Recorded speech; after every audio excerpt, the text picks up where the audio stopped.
Selamat pagi semuanya. Perkenalkan, nama saya Kenili. Saya mahasiswa Universitas 17 Agustus 1945 Jakarta.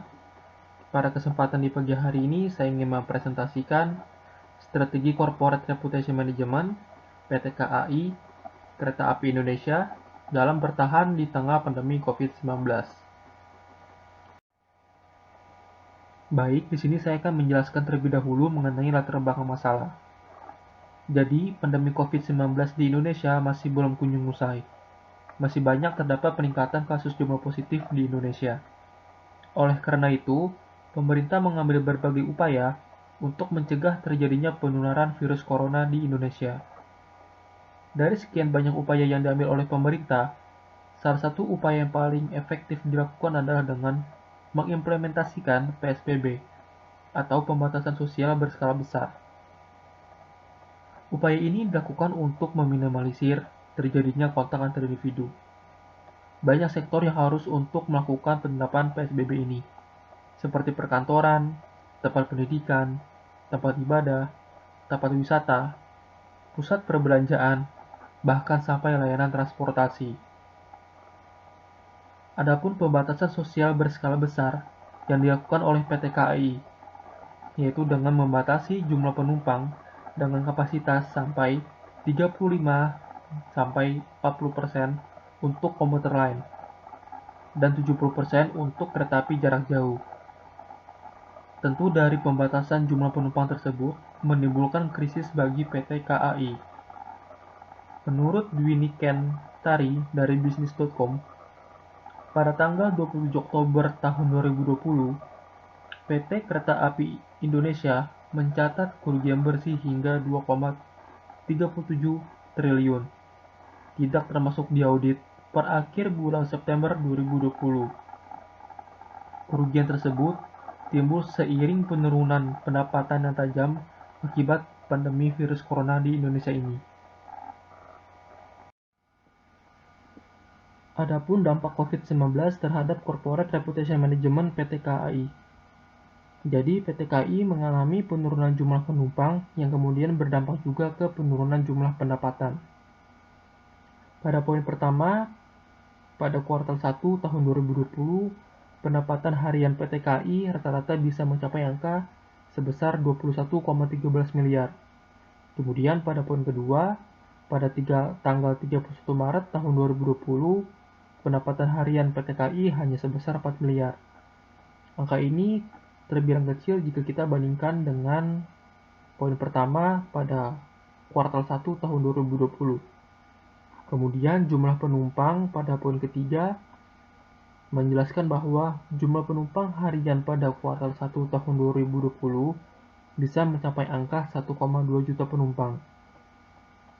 Yang jika dirinci terdiri dari 775.501 penumpang kereta rel listrik atau KRL, kemudian 208.210 penumpang kereta api jarak jauh, dan 5.891 penumpang kereta bandara.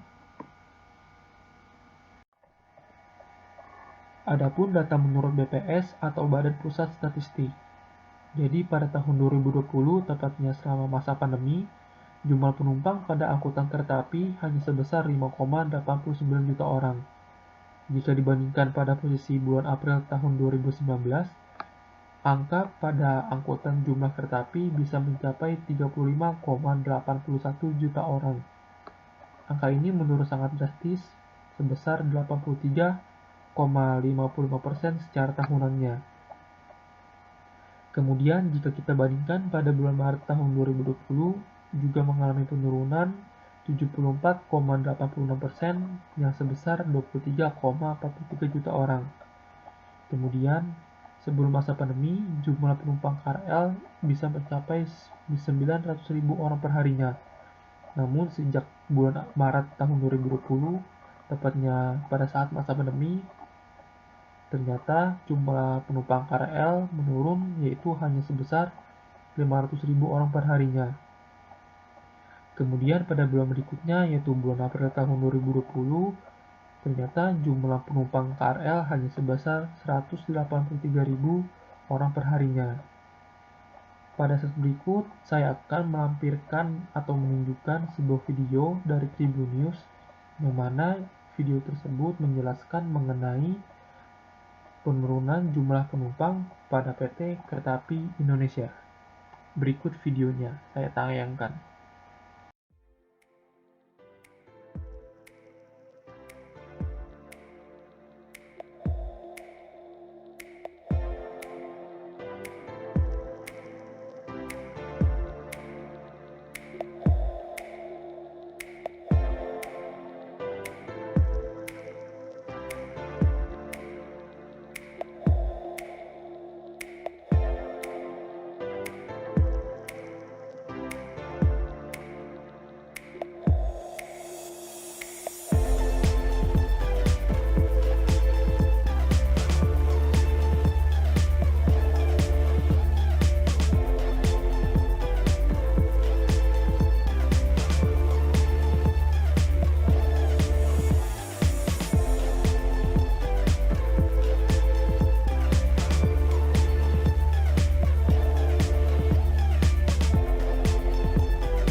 Terima kasih sudah nonton.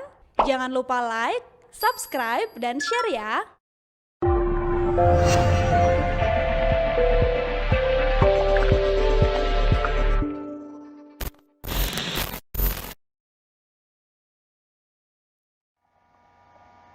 Setelah melihat tayangan video dari Tribun News, berikut saya akan menjelaskan prinsip-prinsip Good Corporate Governance dari PT KAI. Jadi pada poin pertama, PT KAI melakukan tindakan keterbukaan atau transparansi. Tindakan keterbukaan ini dilakukan oleh PT KAI guna memberitakan kepada masyarakat melalui media massa dan juga terhadap pemerintah mengenai krisis yang sedang dialami oleh PT KAI. Kemudian pada poin kedua, adanya tindakan tanggung jawab atau responsibility yang dilakukan oleh PT KAI terhadap masyarakat yang menggunakan kereta api dan juga kepada para pegawainya yang mengalami dampak dari krisis. Yang ketiga, adanya kewajaran atau fairness dari PT KAI, di mana PT KAI memaklumi atau mewajari bahwa Indonesia pada tahun 2020 ternyata di luar dugaan mengalami sebuah krisis yang berdampak kepada adanya kerugian bagi setiap perusahaan lainnya, termasuk anak perusahaan BUMN, yaitu PT KAI sendiri. Setelah saya menjelaskan mengenai prinsip-prinsip Good Corporate Governance dari PT KAI, berikut ada program Corporate Reputation Management dari PT KAI dalam menghadapi krisis. Terdapat 4 program Corporate Reputation Management yang dilakukan oleh PT KAI guna memperbaiki reputasi perusahaan dari PT KAI sendiri. Yang pertama adanya program Protect Our People, yang kedua ada program menjaga likuiditas perusahaan, yang ketiga adanya program layanan baru membership, dan yang terakhir poin 4 adanya program Royalty Rail Point dan Mandiri Commuter Pay. Jadi untuk program yang pertama itu ada yang namanya Protect Our People. Protect Our People ini bertujuan untuk melindungi segenap pegawai PT KAI yang menjadi garda terdepan dengan memberikan pelayanan kepada masyarakat yang menggunakan kereta api supaya bisa memakai masker, kemudian memakai face shield, mencuci tangannya selama 20 detik minimal, dan memakai hand sanitizer. Dan setiap stasiun-stasiun akan disediakan hand sanitizer, dan di dalam kereta api pun juga akan disediakan guna memberikan kenyamanan kepada penumpang dalam masa COVID-19 ini. Untuk jumlah penumpang pun akan dibatasi oleh pihak PT KAI sesuai dengan peraturan pemerintah, yang mana untuk komuter lain itu sendiri hanya berkapasitas 35-40% kapasitasnya, dan untuk kereta api jarak jauh hanya sebesar 70% kapasitasnya. Setelah saya membahas mengenai program yang pertama yaitu Protect Our People, pada slide ini saya akan membahas program yang kedua yaitu menjaga likuiditas perusahaan PT KAI. Jadi, menjaga likuiditas perusahaan harus dengan baik agar tidak terkena krisis lebih lanjut. Dapat kita ketahui, likuiditas perusahaan adalah sebuah cara untuk melunasi hutang serta kewajibannya dalam jangka pendek yang dimiliki oleh perusahaan tersebut. Likuiditas juga dapat diartikan sebagai kemampuan individu atau perusahaan dalam melunasi utang secara segera menggunakan harta lancar yang dimiliki oleh perusahaan tersebut. Dan di mana pada saat ini PT KAI harus bisa menjaga kestabilan likuiditas perusahaan yang telah mereka lakukan agar likuiditas tersebut tidak terkena krisis lebih lagi. Kemudian pada poin kedua, PT KAI harus memonitor cash flow secara harian supaya tetap aman. Kemudian pada poin ketiga, PT KAI harus meningkatkan pendapatan kembali mereka dengan layanan Rail Express. Jadi untuk layanan Rail Express ini dapat diartikan sebagai layanan angkutan barang menggunakan kereta api yang murah, cepat, dan aman. Seperti misalnya mengangkut paket, dokumen, kendaraan bermotor, produk UMKM, e-commerce, dan bahan pangan lainnya, dan serta segala macam bentuk yang bisa diangkut oleh layanan Rail Express ini. Dan layanan Rail Express ini juga tersedia di 60 stasiun yang tersebar di Pulau Jawa. Pada program yang ketiga, ada program layanan baru membership. Jadi penumpang bisa mendapatkan poin dan menukarkan poin mereka dengan tiket. Kemudian penumpang juga bisa membeli tiket dengan QRIS atau Quick Response Code Indonesian Standard atau lebih dikenal dengan pembayaran digital. Pada poin ketiga, bisa mengembangkan aplikasi KAI Akses untuk meningkatkan pelayanan kepada masyarakat dan mengikuti perkembangan zaman. Nah, di sini saya akan menjelaskan mengenai penggunaan QRIS secara lebih bijak. Untuk poin pertama, untuk melakukan pembayaran dengan QRIS di KAI Akses, pelanggan cukup memilih metode pembayaran QRIS pada tahap menu pembayaran. Kemudian pada poin kedua, penumpang kemudian klik mengunduh QRIS untuk menyimpan gambar QRIS-nya atau berupa seperti barcode, dan kemudian selanjutnya pada aplikasi dompet digital lakukan pembayaran dengan mengunggah gambar QRIS yang sudah diunduh sebelumnya. Kemudian pada poin yang terakhir, hingga pada bulan September tahun 2020, pembelian tiket secara online sudah mencapai 80% dari seluruh penjualan. Dapat kita lihat bahwa 80% ini mengartikan adanya banyak minat dari masyarakat untuk menggunakan QRIS sebagai layanan baru membership yang bertujuan untuk memudahkan masyarakat dalam menggunakan kereta api dalam metode pembayaran digital. Pada saat ini merupakan program terakhir Corporate Reputation Management yang dilakukan oleh PT KAI untuk meningkatkan kembali reputasi perusahaan, yaitu program Royalty Rail Point dan Mandiri Commuter Pay. Untuk setiap transaksi pembelian kereta api jarak jauh komersial, pelanggan berkesempatan untuk mendapatkan Rail Point setiap pembelian tiket senilai Rp50.000 minimal, dan akan mendapatkan poin sebesar 10 poin dan berlaku kelipatannya dengan pembulutan ke bawah. Setelah itu, untuk mendapatkan poin, pelanggan diharuskan dan diwajibkan melakukan update aplikasi KAI Akses ke versi 4.3.8 dan terlebih dahulu mendaftar menjadi member melalui situs kai.id atau aplikasi KAI Akses. Setelah itu, pastikan nomor identitas didaftarkan sesuai dengan kartu identitas yang valid, misalnya nomor induk kependudukan. Ini bisa dilihat di KTP si pemilik aplikasi tersebut. Dan pada poin yang terakhir, agar dapat menikmati lebih banyak benefit, KAI menghimbau kepada pelanggan untuk melakukan upgrade ke member premium.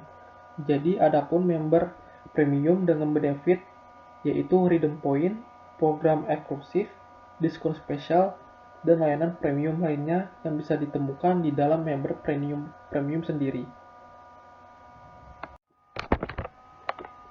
Setelah saya menjelaskan mengenai 4 program Corporate Reputation Management yang dilakukan PT KAI guna meningkatkan kembali reputasi perusahaan, adapun 4 manfaat besar bagi PT KAI yang sudah menjadi good corporate governance di tengah krisis yang terjadi. Jadi, manfaatnya itu adalah meningkatkan kinerja perusahaan melalui terciptanya proses pengambilan keputusan yang lebih baik. Kemudian, meningkatkan efisiensi operasional perusahaan, serta meningkatkan pelayanan kepada stakeholders. Dalam program tersebut, terdapat program yang bertujuan untuk meningkatkan efisiensi operasional perusahaan, seperti menjaga likuiditas PT KAI dan juga memonitor cash flow secara harian agar tetap lebih aman dan lebih efisien.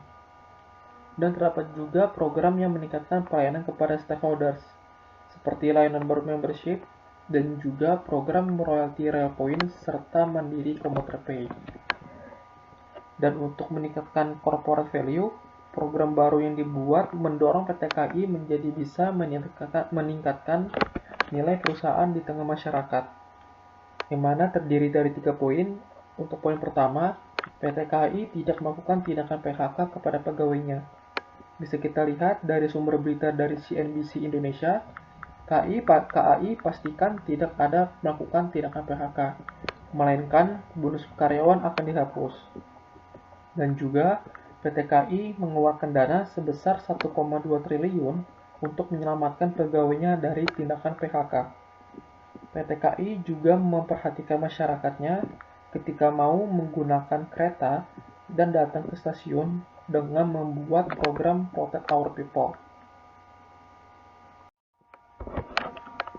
Dan manfaat berikutnya adalah meningkatkan kepercayaan investor PT KAI dengan membuat layanan baru membership dan membuat program royalty rail point serta mandiri commuter pay yang bisa memperoleh kembali laba perusahaan secara perlahan-lahan. Dan pada manfaat yang terakhir, di mana pemegang saham akan merasa puas dengan kinerja perusahaan karena sekaligus akan meningkatkan shareholders value dan dividen. Dengan adanya program baru yang dibuat, bisa membuat pemegang saham merasa puas terhadap kinerja perusahaan PT KAI yang mampu mempertahankan perusahaannya dengan membuat terobosan-terobosan baru yang dapat menguntungkan perusahaan PT KAI walaupun sedang mengalami krisis yang sedang terjadi. Pada slide ini, terdapat benefit yang bisa diperoleh oleh PT KAI setelah membuat 4 program Corporate Reputation Management di tengah krisis yang sedang terjadi. Pada poin pertama, PT KAI bisa memperoleh peningkatan kepercayaan lebih banyak dari sang investor. Kedua, PT KAI bisa memperoleh kepercayaan dari pelanggan. Yang ketiga, PT KAI bisa membuat peningkatan secara efisien. Kemudian pada poin keempat, PT KAI bisa meningkatkan kinerja perusahaan. Pada poin kelima, PT KAI meningkatkan penjualan serta layanan baru membership dan juga rail point. Pada poin berikutnya, PT KAI bisa meningkatkan keuntungan secara perlahan dan memperbaiki laba perusahaan. Dan yang pada poin terakhir, PT KAI bisa meningkatkan kembali nilai saham yang sedang anjlok atau yang sempat anjlok karena faktor krisis. Pada slide terakhir ini, terdapat pentingnya penerapan good corporate governance bagi PT Kereta Api Indonesia. Pada poin pertama, PT KAI dapat menjamin sebuah keputusan strategi agar dapat dilakukan dengan benar dan secara lebih efektif, serta melakukan evaluasi setelah mengimplementasikan strategi tersebut, yaitu strategi-strategi baru yang terdiri dari 4 strategi yang sudah saya jelaskan, guna meningkatkan reputasi perusahaan PT KAI. Kemudian PT KAI juga dapat mencegah terjadinya benturan kepentingan dari berbagai pihak, baik stakeholders maupun shareholders. Dan PT KAI juga dapat menjaga agar kepentingan manajer puncak selalu sejalan dengan kepentingan stakeholders. Demikian presentasi yang dapat saya sampaikan. Mohon maaf jika ada kesalahan di dalam menyampaikan pesan dan mengutarakan isi pesan. Terima kasih, selamat pagi.